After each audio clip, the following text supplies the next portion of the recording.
기도하겠습니다. 성부와 성자와 성령의 이름으로 기도합니다.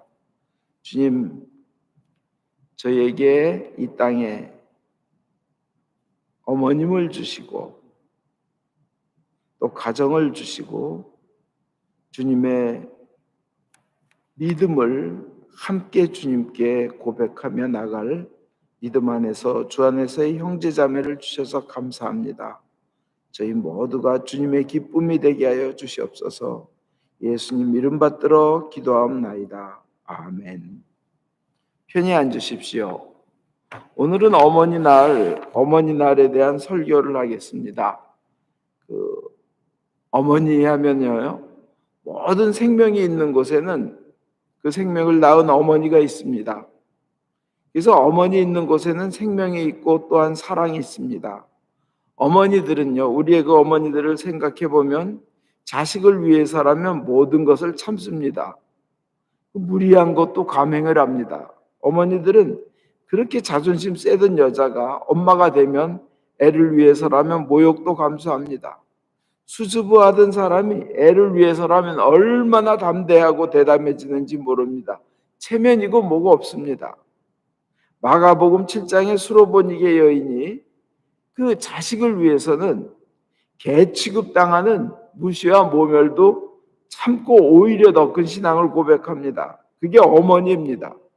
어머니는 자식을 위해 인간적으로 당하는 모든 멸시와 모욕과 어려운 시험 그리고 인간적인 아픔을 다 참아냅니다. 쓰고 쓰라리고 힘든 것도 자식을 위해 받아들이고 희생합니다. 본인의 꿈도 접고 욕망도 접고 오로지 자식을 위해 조건 없이 큰 희생을 치르면서 참아냅니다.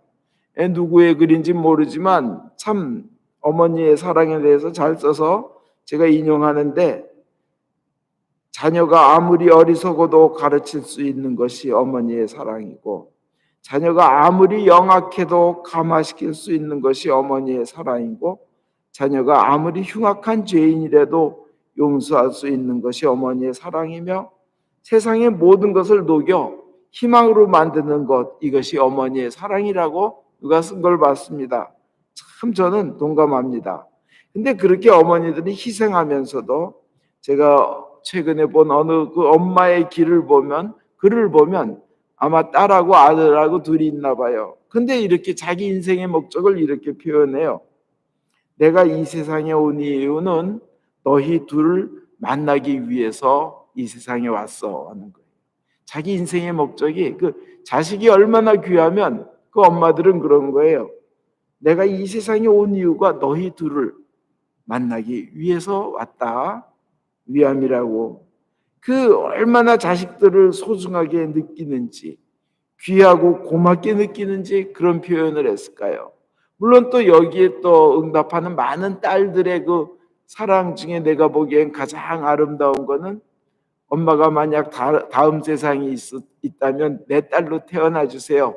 내가 받은 사랑을 그대로 다 갚아드리고 싶어요 하는 그 어떤 그 딸들의 그런 표현들을 보면 참 얼마나 서로 간에 사랑하고 사랑을 받고 주고 하는 것이 아름다운가. 그 엄마와 자식들 간에 아마 하나님께서도 기뻐하실 줄 믿습니다.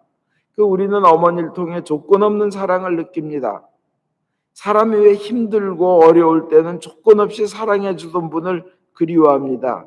특히 인생의 막바지에 다다라서 죽어갈 때, 그 죽어갈 때는 자신을 평안하게 해주던 그분의 품을 그리워합니다. 정말 나에게 그 쉼을 주었던 분이 기억이 납니다. 그래서 인생의 끝자락에 도달했을 때 그저 따뜻하게 품어준 그분을 찾습니다. 우리 교회 8년 전에 돌아가신 이대레사 교우님은 참 화려한 삶을 사셨어요.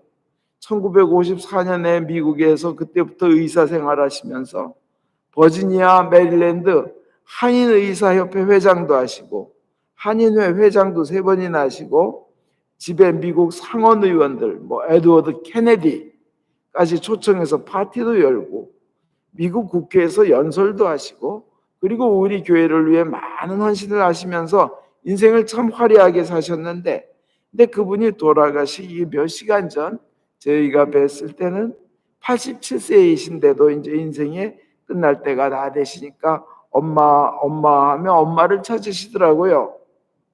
인생이 끝나감을 느끼면서 그 아무 조건 없이 사랑해 주시던 엄마, 그 평안했던 품이 아마 그리웠나 봅니다. 그래서 엄마 하시더라고요. 그리고 몇 시간 후에 돌아가셨어요. 근데 엄마는 그렇습니다.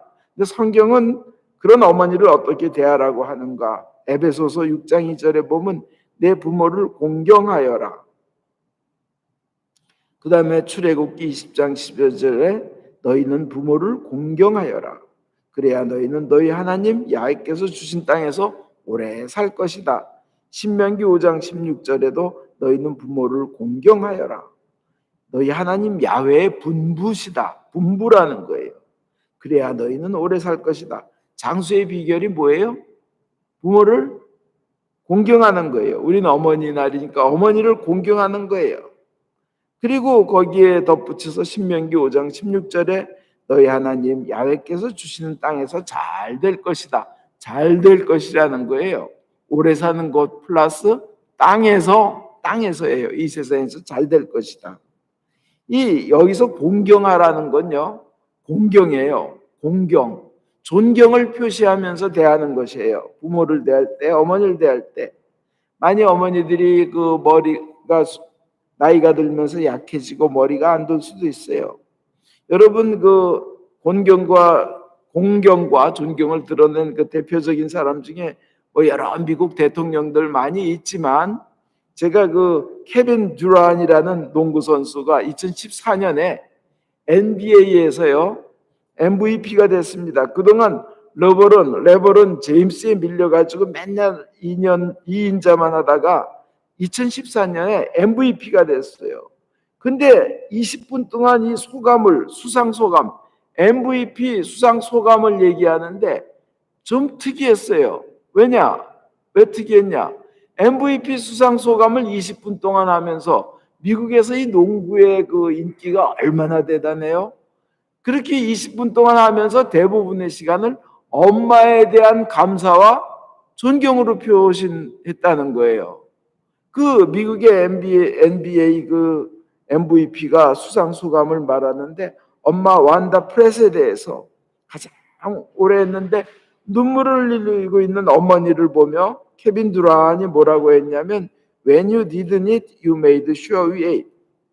You sacrificed for us. You are the real MVP. 그런 거예요. 뭐냐? 당신이 못 드실 때도 당신은 우리가 정말 먹을 수 있도록 해주셨다는 거예요. 그리고 정말 당신 엄마는 우리를 위해 희생하셨습니다.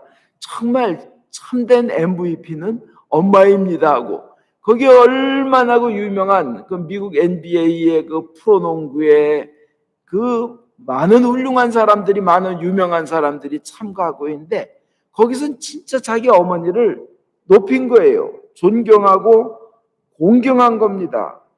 그것이 바로 진정한 효입니다. 공경하라고 돼 있어요. 성경은. 공경하라고. 공경은 바로 존경입니다. 그래서 때로 부모가 약해지고 미련해지고 해도 희롱의 대상이 아니고 놀림의 대상으로 삼아서는 안 된다는 겁니다. 잠언 30장 17절에 보면 부모를 경멸하고 조롱하면 이 말이 다른 번역에는 제아비를 비웃고 깔보면 그리고 멸시하고 업신여기면 그 눈은 골짜기에 까마귀에게 쪼이고 독수리의 밥이 되리라 이렇게 돼 있어요. 출애굽기 21장 17절에 부모를 업신여기는 자는 반드시 사형에 처하여야 된다는 거예요. 옛날에도 치매도 있었고 옛날에도 노만기도 있을 거고 다 아시는 하나님께서 하신 말씀이에요. 부모를 업신여긴 자는 사형에 처하여라. 레위기 20장 9절 누구든지 자기 부모에게 악담하는 자는 반드시 사형을 당해야 된다. 그 부모에게 악담하였으니 피를 흘리고 죽어야 마땅하다라는 겁니다. 굉장히 엄하게 하나님 말씀하셔요. 그러면서 부모를 존경하라, 공경하라는 겁니다. 부모의 권위와 지위를 존중하라는 겁니다. 여러분 혹시 그 나이가 들은 부모가 조롱거리의 대상이 돼 있지 않나 한번 생각해 보세요. 누구나 그렇게 돼요. 나이가 들면 그때도 공경하라는 겁니다. 인생이 안 풀리면, 여러분의 인생이 혹시 풀리지 않는 일이 있어, 뭔가 안 돼, 그러면 여러분이 혹시 부모를 업신여기고 얕잡아 보는 말을 하고 부모를 희롱하는 그런 것 때문에 내 인생이 안 풀리는 거 아닌가 한번 깊이 생각해 보시기 바랍니다. 내가 그런 행동이 하나님 보시기에 좋지 않고 나쁘다고 하나님께서 느끼시는 거 아닌지 생각해 보셔요. 그래서 부모님에 대한 나의 태도가 하나님 보시기에 좋지 않으면 하나님께서 그것을 고치기 전에 물론 기도 응답도 하여 주시지 않지만 구약에 나온 대로 하면 오히려 저주와 벌을 받아요. 하나님의 뜻입니다. 그리고 중요한 것은 무조건 공경한다고 해서 하자는 대로 다 하는 게 공경은 아니에요. 하자는 것을 할 때 위험하면 못하게 하는 게 공경이에요. 그죠? 위험할 수도 있잖아요. 연세 들면. 그래서 에베소서에는 주 안에서라는 말이 들어가 있어요. 주 안에서 공경하라. 주 안에서 부모를 공경하라. 그래서 그 주님 하나님 보시기에 마땅한가? 주 안에서예요. 주 안에서. 하나님의 말씀은 일로 가라이고 부모의 말씀이 일로 가라면 하나님의 말씀으로 모시고 가는 게 공경하는 거고 생명을 살리는 길입니다. 그래서 성경은 그 대신 또 부모를 그렇게 공경하는 자에게 아까 말씀드린 대로 장수로 오래 살게 하고 건강하게 하고 축복을 준다고 하나님이 약속하셨습니다. 에베소서 6장 그 2절에서 3절에 나와 있어요. 내 아버지와 어머니를 공경하라. 이로써 네가 잘되고 땅에서 장수하리라. 네가 잘되고가 있어요. 잘되고. 하나님의 약속입니다. 그 성경에 보면 제일 순종을 한 사람이 이삭이라고 저는 생각이 듭니다. 2명의 하인이 메고 온 장작을 혼자서 메고 올라갈 정도로 건장한 청년이었어요. 그 아브라함이 이삭을 제물로 바쳐서 이렇게 찌르기 전에 장작을 메고 갔는데 그 정도 큰 건장한 청년이었어요, 사실은. 근데 아버지 아브라함의 명령대로 순종해서 두 손이 묶이고 장작 위로 올려지고 칼로 내려침을 당하는 그러는 순간까지, 그 직전까지도 끝까지 순종했어요. 참 대단한 순종이에요. 물론 여러분도 그러라는 건 아닙니다. 아브라함처럼 믿음이 좋으신 분이 할 때는 따르는 거지만 세상에 또 그렇지 못한 분이 많으니까. 그렇게 어쨌든 이삭은 그런 결과로 온 땅이 흉년으로 그 고생할 때 이삭은 100배나 되는 수확을, 큰 축복을, 100배나 되는 큰 축복을 받았다는 겁니다. 창세기 26장 12절이에요. 그래서 우리 모두 다, 오늘은 어머니 날이니까 모두 다 어머니를 잘 모시는 것이 하나님의 뜻입니다. 성경의 10계명 중에 축복하겠다라고 조건이 붙은 거는 이 부모 공경밖에 없어요. 세상에서 축복하겠다는 그 축복이 붙어 있는 건 10계명 중에 이 부모 공경밖에 없어요. 그래서 부모 공경하면 이 땅에서 3가지 축복을 받는데, 첫째로 건강과 천수를 누리는 생명장수의 축복, 자식으로부터 효도를 갑절로 받는 축복을 받고, 두 번째로 자자손손 만대의 복을 받는 자손이 잘 되는 축복을 받고, 세 번째로 하는 일마다 땅에서 잘 되는 만사 형통의 축복을 받는다는 것이 부모님을 공경하는 데 대한 대가입니다. 이건 이제 자녀들이 부모에게 어떻게 할 것인가 하는 거고, 이제 어머니 날이니까 어머니들은 자식에게, 자녀에게 어떻게 해야 되느냐, 어머니로서 그 열정과 잘되게 하고 싶은 마음은 뜨거운데 방법이 잘못되고 목표가 잘못되면 망하는 거예요. 그죠? 아그리피나 같이 네로 황제의 엄마 같은 경우는 자식을 황제로 만들었지만 자식에게 죽임을 당해요. 열정은 뛰어나지만 잘못됐기 때문에 그래요. 그럼 잘된 방법은 뭐냐? 첫째, 자녀가 하나님을 만나게 하라. 이것이 제일 중요합니다. 그 자녀들 자신이 하나님을 믿는 사람임을, 신자임을 자랑스럽게 느끼고 자랑스럽게 얘기하도록 가르쳐야 합니다. 하나님의 자녀임을 자랑스러워하는 사람을 통해 하나님은 역사하시고 축복하십니다. 자기가 신자임을 부끄러워하면, 신자이라는 걸 숨겨야 되고 이런 삶을 산다면 그런 사람은 기도의 응답을 기대하기가 어렵습니다. 하나님 입장에서 그렇지 않겠어요? 하나님의 자녀임을 부끄러워하는데 어떻게 기도의 응답을 해요? 그래서 예수님을 자랑스럽게 여기고 예수님께 기도하는 일을 소중하게 여기는 사람에게, 그런 사람에게 축복을 주시는 겁니다. 우선순위가 딴 거가 먼저 있으면요, 예수님을 만나는 것보다 딴 거가 먼저 우선순위가 있으면 예수님도 그 사람의 기도를 응답하는데 다른 것이 우선순위가 있고 뒤로 미루실 겁니다. 왜냐하면 네 믿음대로 되리라. 그리고 귀한 것을 귀하게 여기는 이가 귀한 대접을 받는 겁니다. 그래서 자녀가 하나님을 만나게 하는 것, 하나님을 가장 귀중하게 우선순위 1순위로 하나님께 기도하고 하나님 앞에 예배보러 나오라는 것을 그렇게 1순위로 여기게끔 교육시키고 가르치는 것이 중요하다는 겁니다. 요한복음 14장 18절, 오늘 여러분이 읽으셨습니다. 나는 너희를 고아들처럼 버려두지 않겠다. 기어이 너희에게로 돌아오겠다. 예수님 약속하셨는데 이 얘기는 뭐냐? 하나님을 만난 사람, 예수님을 주님으로 고백하고 예수님 그 만나기를 그냥 간절히 원하고 삶의 1순위로 한 그런 인생은 결코 외롭지도 않고 창조주이신 예수님이 반드시 함께 하시겠다는 약속인 겁니다. 너희를 고아처럼 내버려 두지 않겠다. 반드시 돌아오겠다.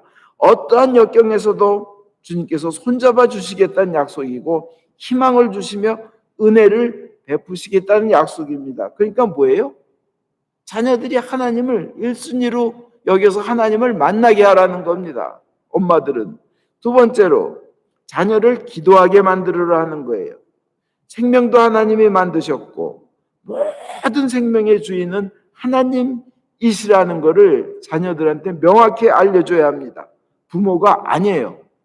내 목숨도 하나님이 주신 것이고 내 생명의 주인도 하나님이시라는 거예요. 우리의 재산도 하나님의 것이고 우리의 사랑하는 가족도 하나님의 것입니다. 하나님이 만드신 거예요. 주인은 하나님이신 거예요. 그게 확실해야 하나님도 그분에게 능력 주시고 축복 주십니다. 그렇지 않으면 축복하고 능력 줘봐야 딴 데로 갈 거 뻔하기 때문에 그래요. 우리 인생살이의 주인이 하나님이시고 우리 인생의 내 것이라고는 사실 하나도 없다는 겁니다. 저는 너무나 신기한 게 이 염색체다, 유전인자다 하는 거 그 안에 30억 개에 해당하는 프로그램이 들어있어서 어떻게 이 자리에 모든 그냥 현에 다 30억 개 프로그램이 들어있어서 얘가 이 이빨이 있는 데 와서는 다 이빨을 나오게 만들고 똑같은 프로그램이요. 그 다음에 그만큼 크면 스탑하게 만들고 나이가 들면 빠지게 만들고 그 지선아 사랑의 그 지선아 그 이화여대 나온 그 사람 그 불에 타가지고 그냥 40번의 수술을 할 때 이 손마디에 요 주름 하나 있는 게 얼마나 소중한지, 팔꿈치에 주름 있는 게 얼마나 신비로운지, 화상을 입고 나니까 이게 땡겨지지가 않는 거예요. 이게 안 되는 거예요. 근데 그 하나하나 너무나 신비하다는 거죠. 예, 근데 지금 어떻게 됐나 보니까 이화여대 교수가 됐어요. 여기 콜롬비아다 이런 하여튼 좋은 대학에서 그 화상을 입고 박사학위까지 땄어요. 미국에 와서. 그래서 이화여대 교수로 있는데 그 집안 온통 크리스찬 집안이죠. 모두 다 엄청나게 기도하는 거예요. 그래서 그렇게 어려운 걸 이겨내는 겁니다. 결국은 뭐예요? 자녀를 기도하게 만들고 모든 것의 주인이 하나님이시란 것을 고백할 때 그 모든 역경을 이겨낼 힘을 하나님은 그 자녀에게 주십니다. 부모가 다 해줄 수 없어요. 부모가 자녀 죽을 때까지 이끌 수 없어요. 부모는 사라져가요. 부모의 능력은 한계가 있어요. 부모의 IQ도 한계가 있어요. 머리도 한계가 있어요. 그러나 하나님을 만나면 하나님의 능력이 그 자녀에게 오는 겁니다. 직접 기도해서 하나님으로부터 자녀가 직접 능력받도록. 록펠러가 우리 인류 역사상 최고의 부자였다고 합니다. 존 록펠러. 근데 그의 성공 비결을, 물론 그는 죄도 많이 졌지만 성공의 비결을 그 어머니의 10가지 교훈으로 보는 사람이 많아요. 어머니의 신앙 때문에 록펠러가 그렇게 됐다. 그런데 그 10가지 중에 5가지가요, 하나님에 대한 기도와 예배에 관한 거예요. 하나님을 가장 잘 섬겨라, 이거 기도하는 거죠. 하나님을 향한 그 주일 예배는 절대 빠지지 말라 하는 것이 또 기도에 대한 것이죠. 아침 기도로 하루를 시작해라. 저녁 기도로 죄를 회개해라. 그 다음에 예배 자리는 맨 앞에 가서 앉아라. 이게 다 기도에 대한 엄마의 그 가르침입니다. 10개 중에 5개가 기도해야 돼요. 그래서 자녀를 기도하게 만들으라는 거예요. 첫째는 자녀가 하나님을 만나게 하라. 하나님의 자녀임을 자랑스럽게 여기게 하고, 두 번째로 자녀를 기도하게 만들어라. 그 다음에 엄마 자신도 자식을 위하여 기도하라는 겁니다. 엄마의 기도가 자식을 성공하게 만듭니다. 엄마의 기도가, 엄마의 무릎 꿇는 것이 자녀의 앞날을 컨트롤합니다. 그래서 정말 자식이 잘 되기를 원한다면 엄마는 기도해야 됩니다. 대표적인 예가 그 어거스틴 성인, 세인트 어거스틴, 아우구스티누스죠. 17살 때부터 온갖 속을 썩였습니다. 30살 때까지 안 좋은 여자와 창녀 같은 여자와 동거하고 이단에 빠지고 간음과 욕심과 출세에 눈이 멀었는데 엄마 모니카는 눈물로 기도하고 자식에게 가서 하나님을 믿어야 된다.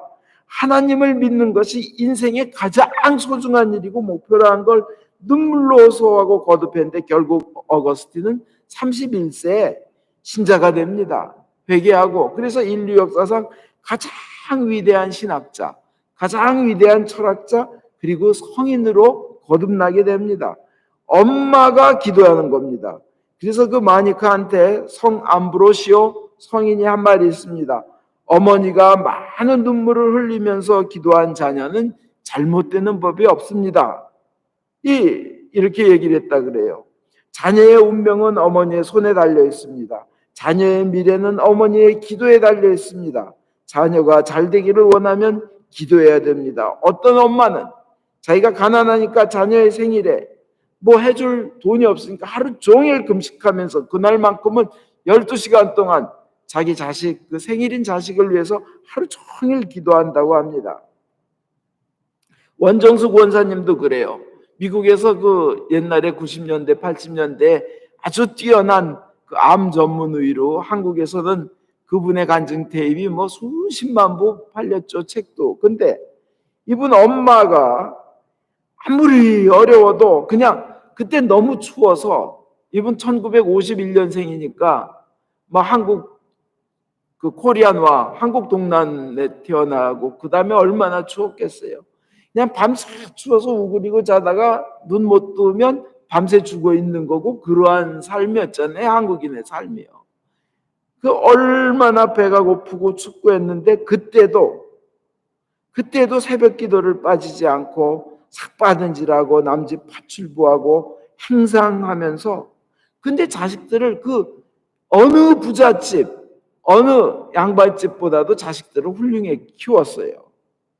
근데 그 원정숙 원사님의 그 간증을 보면요, 다 자식을 위해 기도했대요. 그래가지고 이분이요, 서울대 의대를 들어가고 서울대 의대를 수석으로 졸업합니다. 근데 그 공부하는 과정에 너무나 힘들어서 자살하려고 그랬대요. 그래서 그 옥상에 올라가서 뛰어내리려고 그랬답니다. 정말 더 이상 삶의 의미가 없고, 근데 그 순간 어머니는 자기를 위해 기도하고 있었다는 거예요. 사탄 마귀는 그냥 너 뛰어내려라 죽어라 하고 끌어당기는데 어머니의 기도가 감싸주면서 결국 그날 죽지 않고 나쁜 길로 빠지지 않고 결국은 미국에 와서도 유명한 의사가 돼가지고 하나님께 그 헌신하는 삶을 살게 됩니다. 그분의 간증을 유튜브에서 들으면 정말 그 감동이 오죠. 이게 뭐예요? 자식을 위하여 기도하는 엄마가 뒤에 있었기 때문에 가능합니다. 그 다음에 자식에 대해서 엄마들 칭찬하고 감사하고 믿어줘라는 거예요. 믿어줘라. 물론 딴 말로 하면 믿음 아니면 기대하라는 겁니다. 에디슨이요, 전응아 소리를 들었을 때 그 에디슨의 어머니는 이놈의 학교는 천재를 가리키는 방법을 모르는구만 하고 데려와서 자식을 이렇게 키웠대요. 자식을 믿어준 거예요. 그리고 자식을 감사하고 칭찬했다고 합니다. 아인슈타인도요. 아인슈타인도 우리 반에 부끄러움이라는 소리를 들었지만 어머니는 그 아인슈타인의 어머니는 남이 알아주지 않는 그 아이만의 장점을 믿고 격려했다고 합니다. 중요한 거는 엄마들은 그 자녀의 앞날이 달려 있으니까 믿어주고 칭찬하고 감사하는 거예요. 그래서 이 세상의 사람은 세상에 자기를 믿어주는 사람이 단 한 사람만 있어도 성공할 수 있다는 거예요. 그 단 한 사람은 바로 어머니라는 겁니다. 요약하겠습니다. 부모를 주 안에서 공경할 때 하나님은 축복하여 주십니다. 자녀를 축복하는 최고의 길은 첫째, 하나님을 만나게 하라. 둘째, 자녀가 기도하게 하라. 셋째, 엄마도 기도하라. 그리고 칭찬하고 감사하고 기대하라는 것, 믿어주라는 겁니다. 그리고 어머니 날을 맞이해서 이 땅의 모든 어머니들에게 감사와 존경을 표합니다. 축복이 있기를 기원합니다. 아멘.